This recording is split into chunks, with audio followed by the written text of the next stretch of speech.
afternoon. We'll now call the Westfield Board of Public Works and Safety to order. Clerk recognize the presence of quorum. Nick Barknecht. Present. Chuck Lehman. Present. We do have a quorum. Perfect, thank you. On to approval of minutes. I've read the minutes from last meeting. They look good to me. Do we have a motion to approve? Motion to approve the minutes from 5/28/25. Second. Motion made and seconded. All in favor? Aye. Aye. Motion carries. On to the public hearing. We have a public hearing regarding the contract to be awarded for residential solid waste, yard waste, recycling, collection, and disposal services for the city of Westfield. We'll now open the public hearing for public comment. Would any member of the public like to come forward and address the Board of Public Works and Safety with a time limit of 2 minutes? Anyone at all? And I'll just add quickly, this is just a statutory requirement in the RFP process. You know, the RFP for trash services was issued, proposals were received. The board may make a decision at its meeting next month if it so chooses, and by law, the public can come and submit comments on the contract to be awarded. Thank you. Anyone from the public?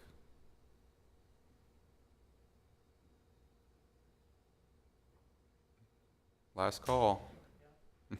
No, I'm good. All right, public hearing is now closed. And that's all we need to do on that, right, Caitlin? All right.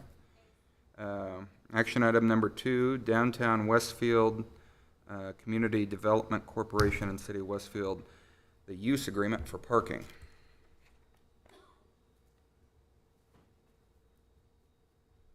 Hey. So yes, this is a use agreement with the DWCDC, the Downtown Westfield Community Development Corporation. Sorry, we always just call it the CDC. So this is a lease with the CDC, essentially allowing, the CDC has a lease with the property owner of 4 lots on the north side of Park Street. And so this essentially allows the city to do improvements on that lot or those lots. With Park and Poplar coming online, coming next year probably, the temporary lot that's currently there will obviously be used. And so this will allow improvements to include demo of those structures and then a gravel lot. Okay. Perfect. Thanks, Lauren. And the legal team worked with economic development on this. Basically, it will be the same time period as the lease agreement with the property owner, and just, as Lauren said, allows the city to use it exclusively for multiple purposes. And that goes till 2028, I believe. Okay. What was, is there any, explain to me that, as I was reading it, it wasn't self-evident to me, the fees paid to use the parking lot. Yeah, so the fees that CDC will be paying to the property owner will be the fees essentially that they would be getting had they been able to lease those 2 properties. So I think it's like $3,500 a month. And so that's kind of what his market rate would be for those 2 houses. And then the city won't be paying anything. CDC would be paying, the city would be paying $0, but it would be performing the work through the Department of Public Works, like demoing the buildings, doing asbestos testing, and constructing a parking lot. Correct, yeah. Thank you, Kaylin. Cool, thank you. That's all I had on that one. Anything from you? Question, so the city, we will be doing the improvements, right? Through the Public Works. That's correct. It'll be through John Nail's department, Right. I believe. Very similar to what we did on the south side of the parking lot, or Park Street for the parking lot. Same process, different. Appropriate across the street. testing, grading, gravel. No, we haven't done full engineering of the lot yet, so we don't know how many spots we'll get, but it's very similar in size, most likely. More parking's great. Yeah. Thank you. Well, and since it'll be used for probably staging and obviously a development happening, there's currently a need, clearly, for the whole district. So we're hoping that this will help alleviate that. Awesome, thank you. Do we have a motion to approve? I will make a motion that we approve the use agreement with the DWCDC for the parking lot. And I will second. Motion made and seconded. All in favor? Aye. Aye, motion carries. Thank you, Lauren. Thank you. Action item number 3, C&E Farms, Economic Development Agreement, Amendment. Yes. For the record, Michael Pierce, City Engineer. I'm going to bring up the GIS on this really quickly as we talk about this. I had a hard time understanding this one. Yeah, I'm It's an going to try to amendment. explain this the best I can. It is fairly straightforward, even though there is a lot of verbiage on this, but Well, it's just an amendment, that's correct, probably it's just an why, yeah. amendment. So to give you some background, the original agreement that this is amending originated from our 186th and Spring Mill project several years ago, before my time here, before John's time here. But essentially the agreement was we needed right-of-way on this southwest corner from Sundown Gardens, and rather than going through the straight acquisition process of getting an appraisal, paying them for the land, this agreement was put in place where we would get the land in exchange for certain improvements and future conditions on that land. So one of those conditions was that an entrance would be built approximately in this location for full access for this parcel should that develop in the future. So that was one of the items on that original agreement. Subsequently, just to the south, Westwood Wedding Venue has come forward and is in construction actually on this parcel to the south. As part of that process, they got in touch with Sundown Gardens, and essentially their ask was, rather than having an entrance up here on this piece of Sundown Gardens, why don't we move that entrance down to the Westwood Wedding Venue location, which made sense from a city perspective because it gets it further away from the roundabout. Which is a positive for us. It benefits both parcels. So it benefits both parcels because they will additionally have cross access from that entrance into the Sundown Garden parcel. So, And the north parcel Sundown owns, and the south the wedding venue owns. correct, yes, and it's probably easiest to see on this exhibit here at the end. Basically, this is approximately where the other entrance was going to be. They're proposing potentially a future right-in, right-out, but that would be privately built should that come to fruition in the future. What we're essentially doing through this agreement is paying for their entrance that they would be building down here on the south. And so this would essentially serve as a reimbursement to them for that cost. That way we don't own the contract on it. They will build it. We'll obviously agree to an estimate before they do that, so we know what we're going to be reimbursing them. But by reimbursing them, that would satisfy the requirement per the development agreement to have that entrance installed on there. So we felt like it was a win because it moves the entrance to the south and it fulfills the kind of the last outstanding, well, I would say there's one other outstanding item, but one of the last outstanding items on the agreement from this original development agreement was Sundown. So hopefully I explained that as best I can. Caitlin and I had worked on this, reviewing the agreement to make sure it was everything was in line from a legal perspective. So we felt comfortable with this, but obviously need to get final approval on this. So the original one had 2 curb cuts, and now we're going down to 1. Well, the original only had this one up here, and it was a Okay. full access Okay. because this was not contemplated at the time of the original Got it. development. So it's essentially just moving it from here to here, and that's mainly what we're revising with this development. That sounds great to me. Sundown's been very cooperative. Yeah. Any questions for you? No. All right. Do we have a motion Good. to approve? I will make a motion that we approve the Sundown Gardens amendment, development agreement. And I will second. Motion made and seconded. All in favor? Aye. Aye. Motion carries. Number 4, signing authority. Roundabout design, 169 in Oak. Yep. So again, Michael Pierce, city engineer. So this is a signing authority before you for the design services for a proposed roundabout at 169th and Oak Ridge. We actually applied for funding and were subsequently awarded state funding for this project through the MPO, and so we're looking to start design on this project. We have a scope and fee with HNTB, who's the consultant on this project. They do a lot of work throughout Indiana, so they're very well qualified for the project. Just the signing authority in front of you now as we work on the final actual consultant agreement and the language on that. But we got the scope and fee fairly late, so we just wanted to get the signing authority so we can go ahead and enter into the contract when we get the actual contract drafted.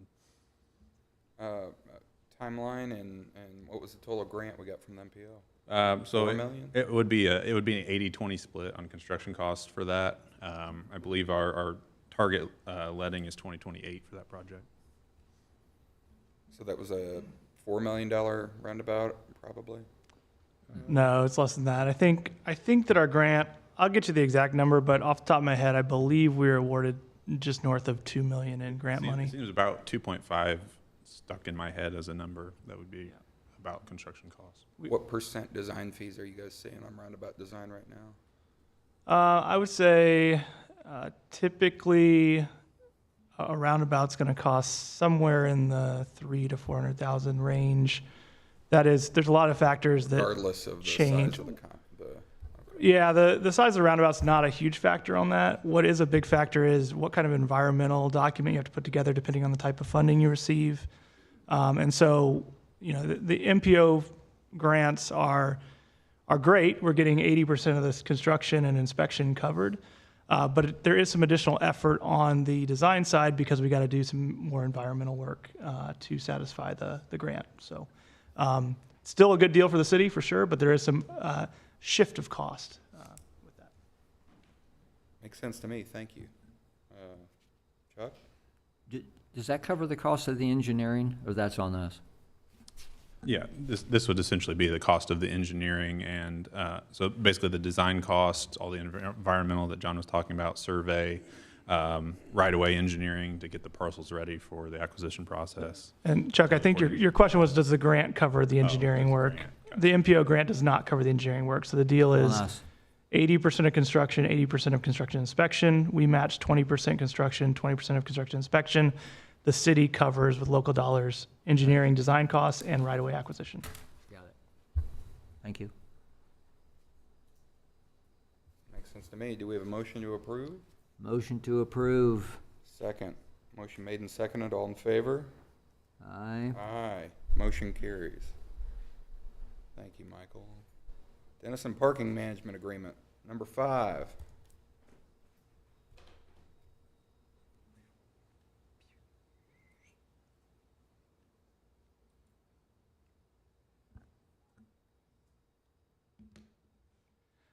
Matthew Deck, Director of Facilities, excited to present the operating agreement or the parking management agreement with Dennison.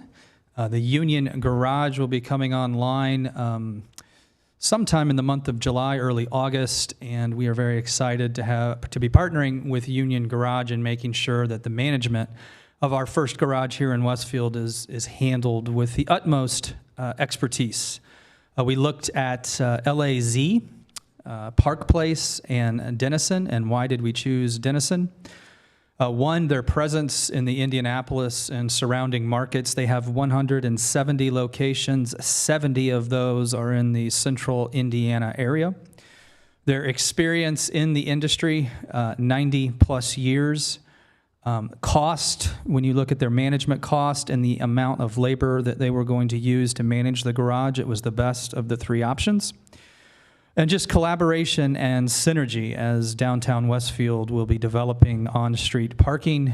They are potentially assisting us with that and knowing that we could utilize that expertise in both areas we thought was a great collaboration. So that is why we would love to move forward with Dennison. Great, thank you. Can you talk a little bit more about the on-street, just as an aside? It's not really anything that I've been working on, Okay. so I can't really comment on that. I just know that we've been talking to some folks about once Union Garage is completed, I know there'll be between 80 and 90 on-street spaces that will need managed. So this agreement is just related to the parking spaces in the garage. Cool. Nick, I can provide a little color on Yeah. that. So we are talking with Denison, potentially nothing finalized, but talking about managing some of the on-street parking in the future.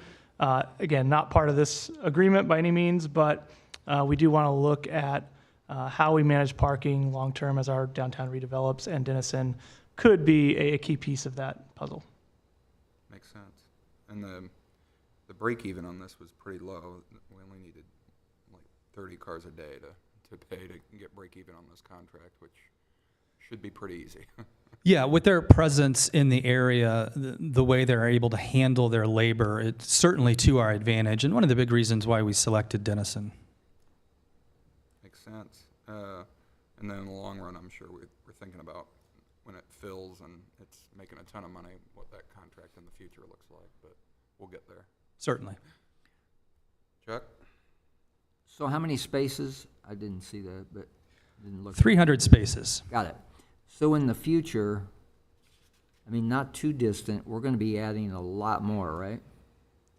With regards to parking in downtown Westfield, absolutely. When you think of Park and Poplar coming online, Jersey Street coming online, will really get us to where we need to be with regards to downtown parking. So I assume that we'll be looking at them as well for this. Well, now that's an interesting question, because at this point, the city of Westfield is only managing the garage at Union, and there hasn't been any discussion with regards to anything other than the developer managing the other two garages that are coming online. But that being said, there'll still be communication with those developers and hopefully a collaborative process in working potentially with Denison so that there's a unification throughout all of downtown with how our parking is handled.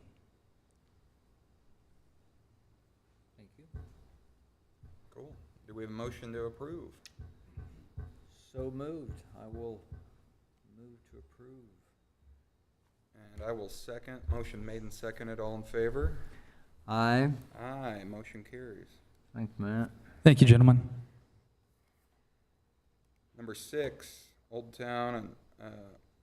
146 and Town Roundabout, A&F Engineering, construction inspection.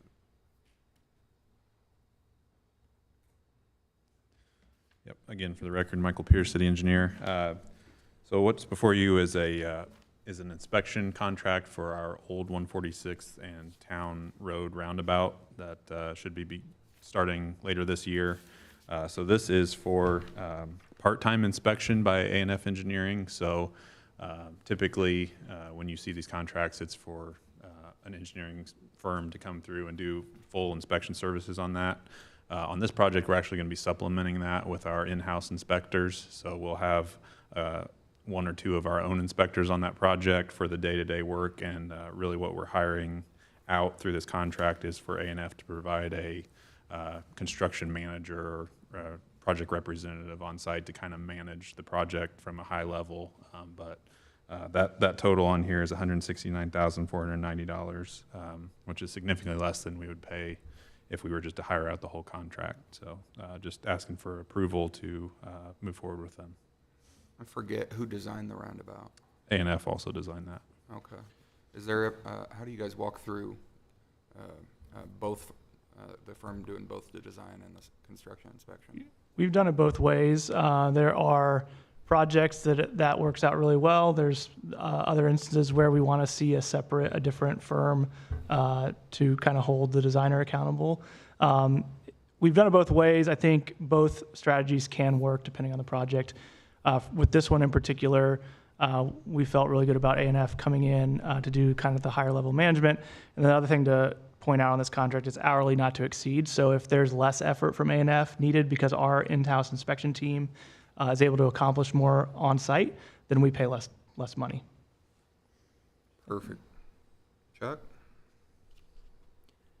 share with, just share with us, me, why do we need these services at all?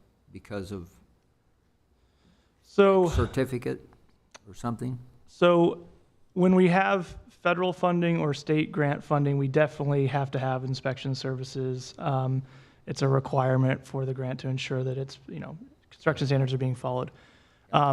This is a locally funded project.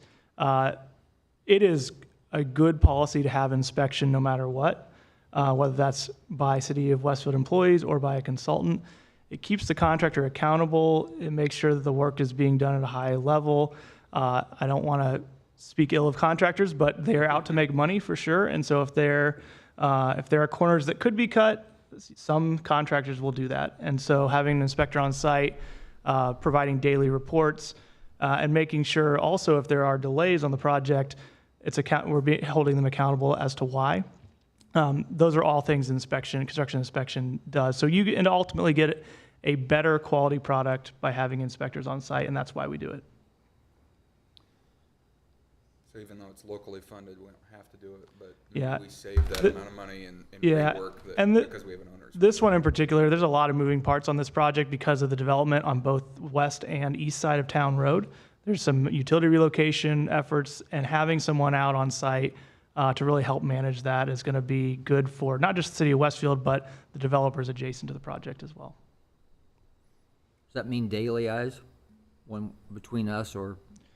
Yeah, we would envision our inspection staff would be out there daily, kind of the boots on the ground. They'd be reporting to the project manager from A&F, and then A&F would be handling some of the paperwork and payroll stuff, or the payments to the contractor, processing some of that work.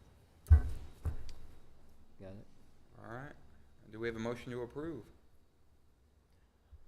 Motion to approve the old 146th in town construction inspection proposal.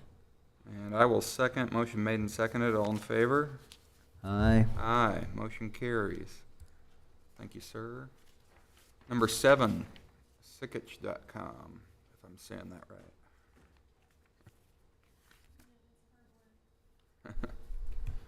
Hi, Claire Jelinas with the City of Westfield's Economic Development Department.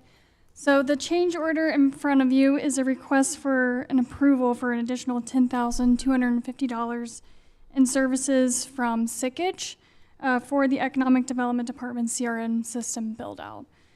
The original contract is with the IT department and was not presented to the BPW board for approval originally because it was under that threshold of just ordinary business. So with this change order, that does exceed that threshold, and so that's why we're here today. Cool. What are we automating with this? What's it help you do? Yeah, so a CRM system, especially for our department, we're meeting with a lot of developers, real Site estate selectors. professionals, yes, end users, and we receive a lot of leads. And so we weren't tracking that beforehand, or if we were tracking it, we were managing over 45 different Excel files. And so this just really helps us manage that communication pipeline. And then if any of our team members are out of town, someone can pick up a project right where it left off. So just helps us streamline our department. It sounds like it's in budget. It just exceeded the amount. All right. All right. We have a motion to approve. So moved. Second. Motion made and seconded. All in favor? Aye. Aye. Motion carries. Thank you. you. 8, resurfacing change order. Yes.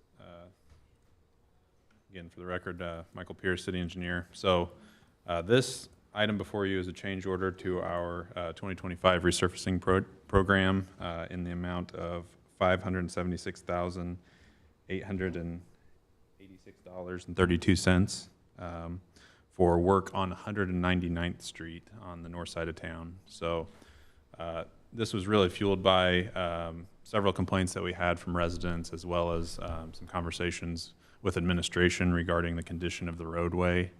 We went out and evaluated that and found the condition obviously to be very poor. The reason we haven't really acted on anything prior to this is that we don't own that entire roadway. So as you can see on the GIS on the screen, the shaded portions that are on here are actually still owned by Hamilton County Highway Department.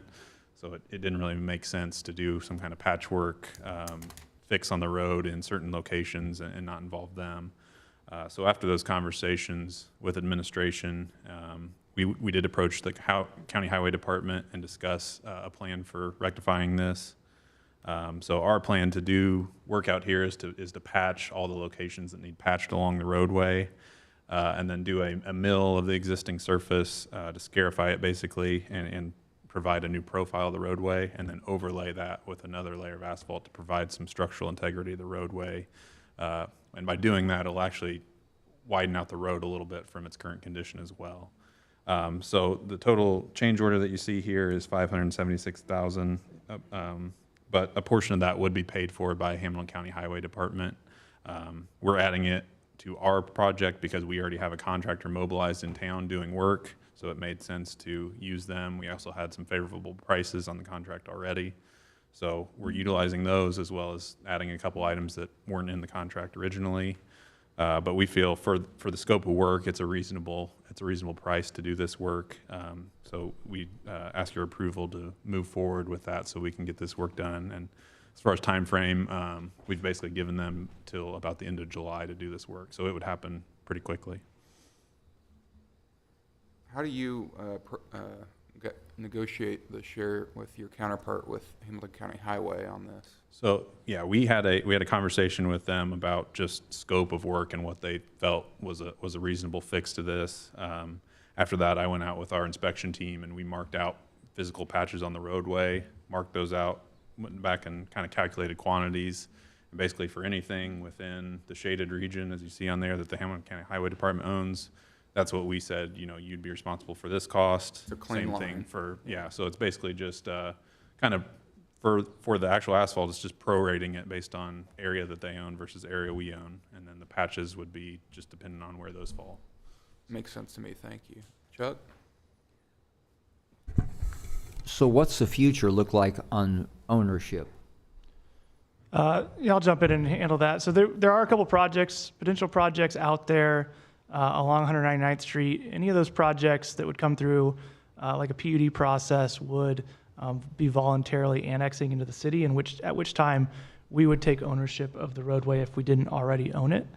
And so we would expect in the near future for a lot of this roadway we're going to be owning. And on that note, I do want to give credit to the Hamilton County Highway Department for coming to the table and meeting us certainly halfway on this repair, especially knowing that they know they're not going to own this forever, but they recognize that it is in disrepair and they came to the table and paid their share. So we appreciate their efforts there. Great.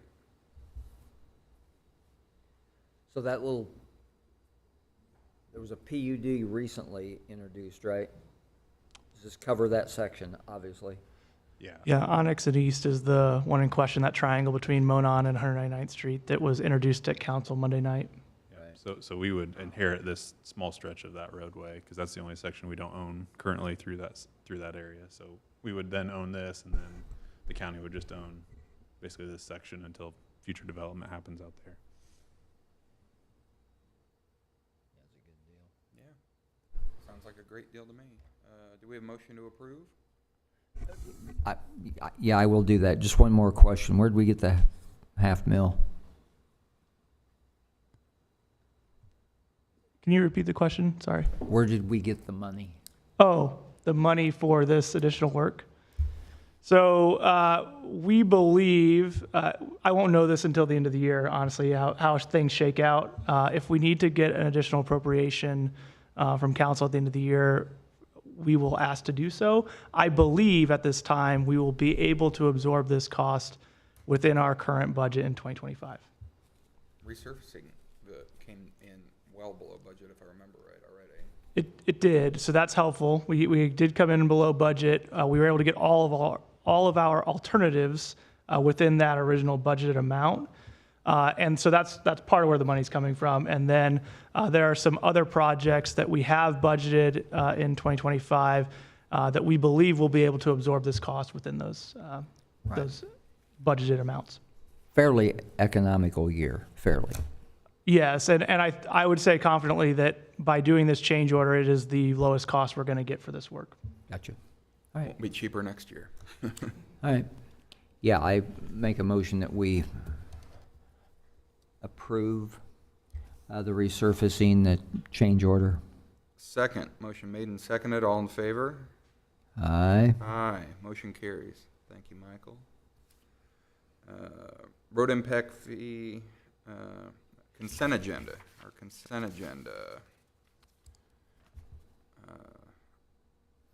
Road impact fee installment agreement for, do we need to review each of these, or can I do it in the whole? You want to cover consent agenda? You can approve all at the same time as the consent agenda, but if you have questions, we're here to answer them. Cool. I don't have any questions. I'm fine. All right, do we have a motion to approve the consent agenda as presented? Yes, so move for approval. Second, motion made and seconded, all in favor? Aye. Consent agenda is approved. Westfield Fire, Chief Gaylor.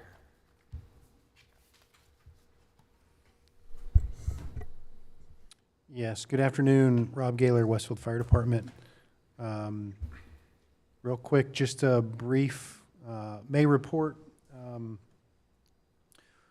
May and 2025 so far have been a busy year for the fire department. If you remember, last month we were just over 13 responses per day, and so this month we're over 16 responses per day.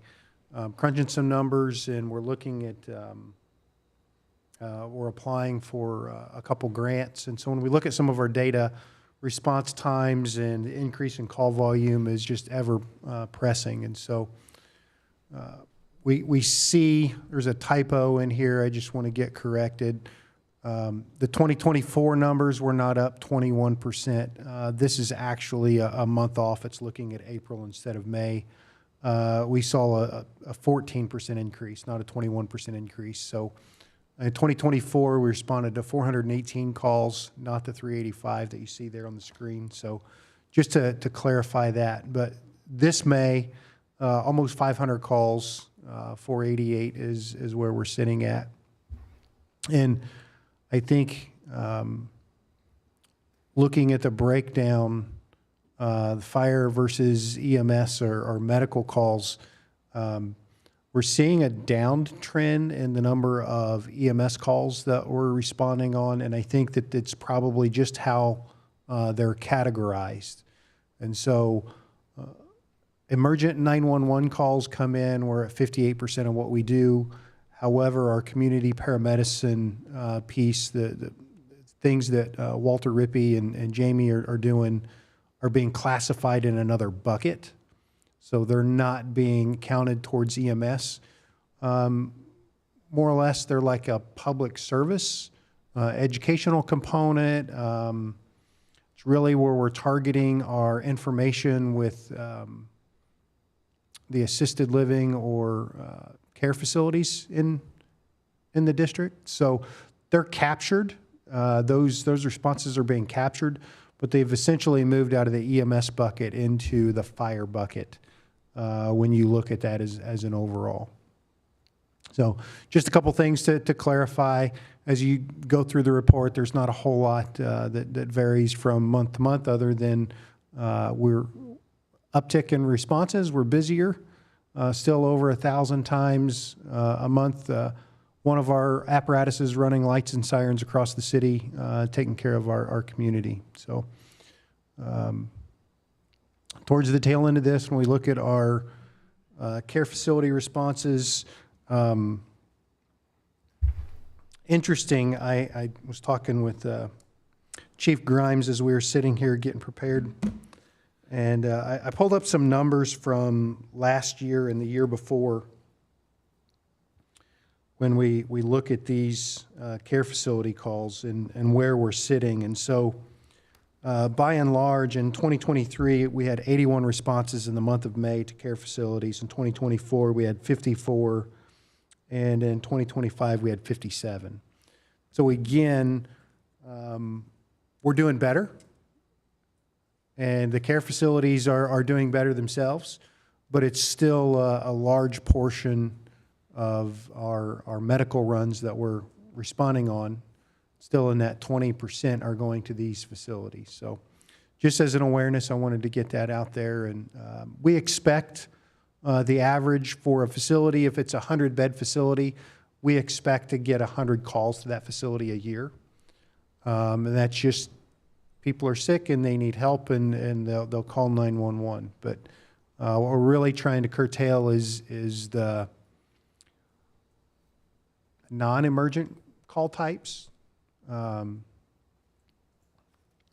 things like that. So all in all, again, another busy month for the organization. June, next month when I stand in front of you to give a report, we'll be able to talk about the recruits graduating. They're finishing up their recruit class this week, and graduation is on Friday, so we'll talk about those individuals. And then happy to answer any questions if you folks have any. Thank you so much. Mm-hmm. On the 20% growth, would you comment about how that enters into your plan as you're building new facilities, adding long-term staffing? Is that on trajectory to meet that, to where we don't get overwhelmed by it in the future? Well, it's just a tricky question, and I will say that even with the addition of Station 4 and Station 5, it's putting us where we should be today, not putting us ahead of the problem. So a 20% growth in call volume, and even a 20% growth in the police department or the fire department, doesn't put us where we need to be. We're behind the 8 ball today, and that's why we're applying for the grants and doing the things that we're doing.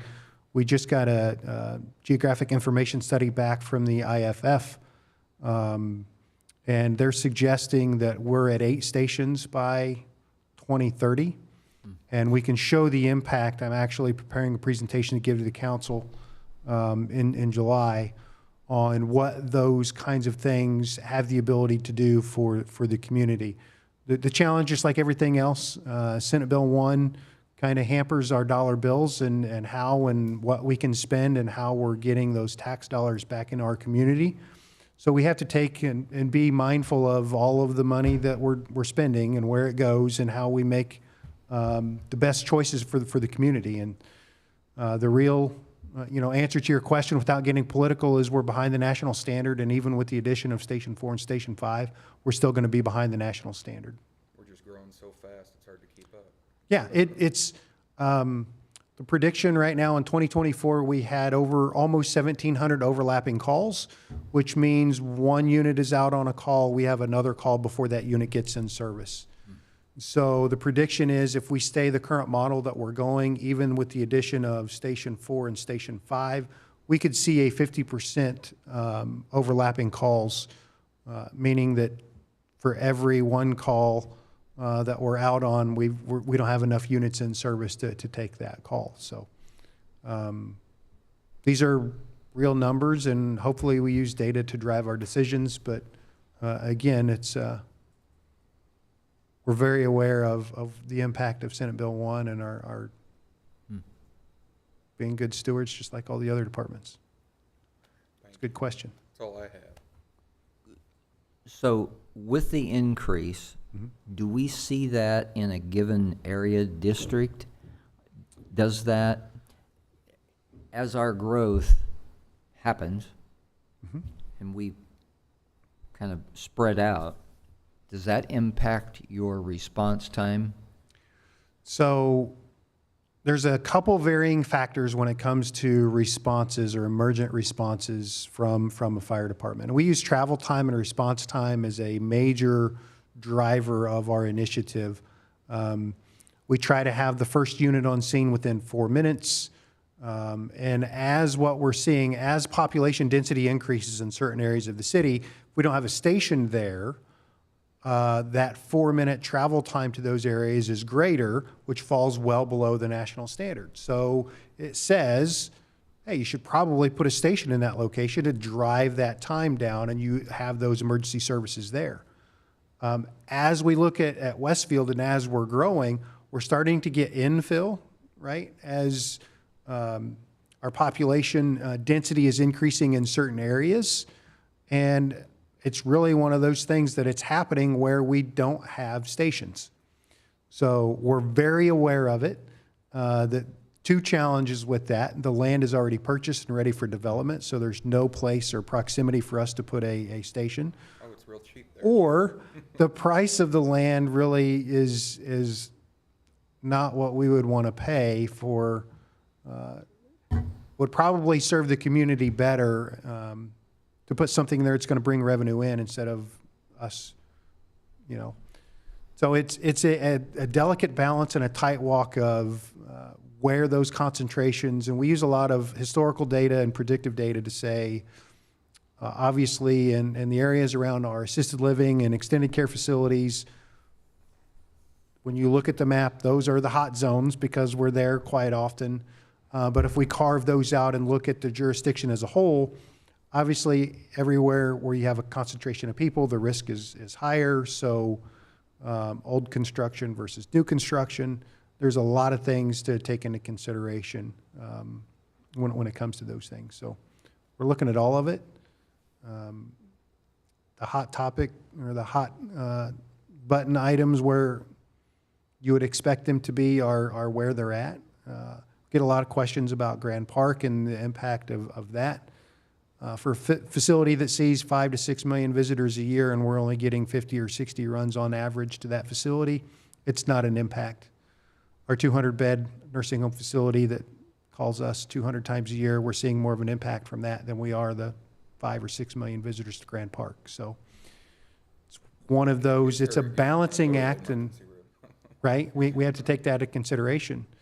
You know, on the fact that 31 and 32 sees between 100 and 130,000 vehicles a year, or a day rather, and we're not having car accidents and vehicle fires just because of sheer numbers. So it's truly a risk mitigation piece and a risk identification that we have to do better at and place stations where they need to be placed.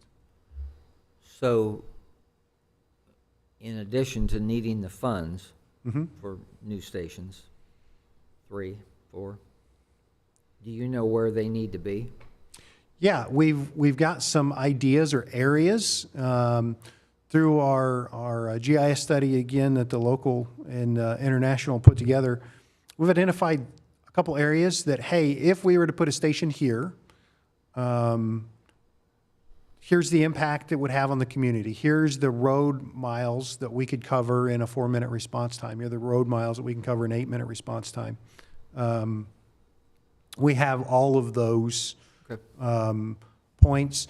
Again, we didn't take into consideration if there's land that's available or the price of the land. It's just like an overall generality. When we're seeing infill and we're seeing historical data says a run concentration or run load is here, would make good sense to have a station here. So we've identified areas, yes. And again, it's sometimes it will make good sense to put one there, and sometimes it doesn't make financial sense to put one there, but we'll put one close. And that's the real world that we live in, right? Thank you so much. Yeah. Thank Great you. questions. Appreciate your service. Yeah, Thank you. thank you. Westfield Police. I think we have Assistant Chief Grimes.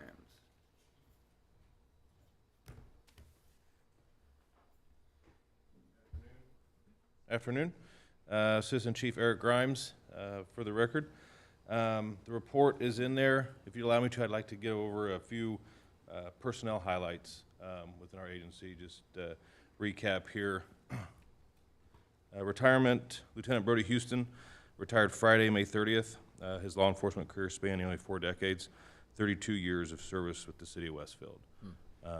So that was a big one, a lot of milestones, a lot of ranks and positions within the police department, really a staple with our department and community for a very long time. So we'll have a more of a formal retirement ceremony for him later, but that was a recent one for us last month.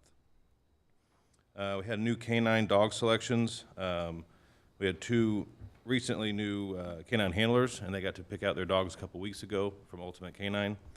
Canine Bala, who will be with Officer Howard, is from Holland, and she's trained in narcotic detection, article searches, laser-guided searches, and tracking and apprehension.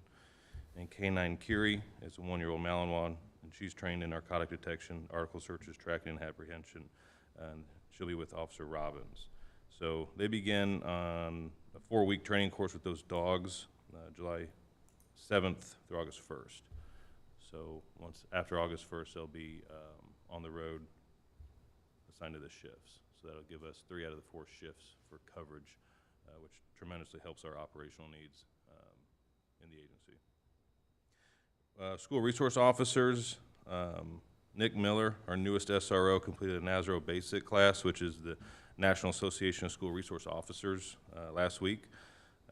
SRO Joe Hopkins completed the advanced class, and Sergeant Tyler Doherty, who supervises the SRO officers, attained his master SRO level of accreditation, which is the highest you can achieve there. So a lot going on in the SRO division, trying to expand that as well, but that is a big one for the SRO group there.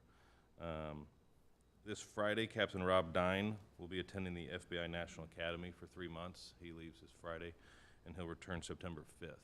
He's our CID captain over investigations, so we'll pick up the lift while he's gone for 3 months, but that's a big one for him personally and for the agency to have representation at the FBI National Academy. And Sergeant Jackie Carter, she'll be representing the Westfield Police Department at the World Police and Fire Games in Birmingham, Alabama, between July 1st and 3rd, competing in the bench press competition. So it's pretty cool to have representation from the police department in the city on the national stage there for World Police and Fire Games. So at least wanted to throw in a few personnel highlights there here recently. I think there's a lot going on, and it's important to highlight the individual accomplishments that our officers are doing inside the police department. So the report's there. I can go through it or not, but I think mainly I just wanted to highlight the personal achievements there. So That's great.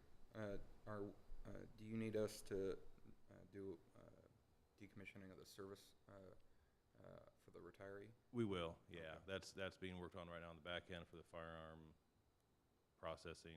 That'll probably come to the board next month. Cool. So I know we did Assistant Chief Jordan's last time, so we'll be looking for Lieutenant Houston's next month probably. Awesome.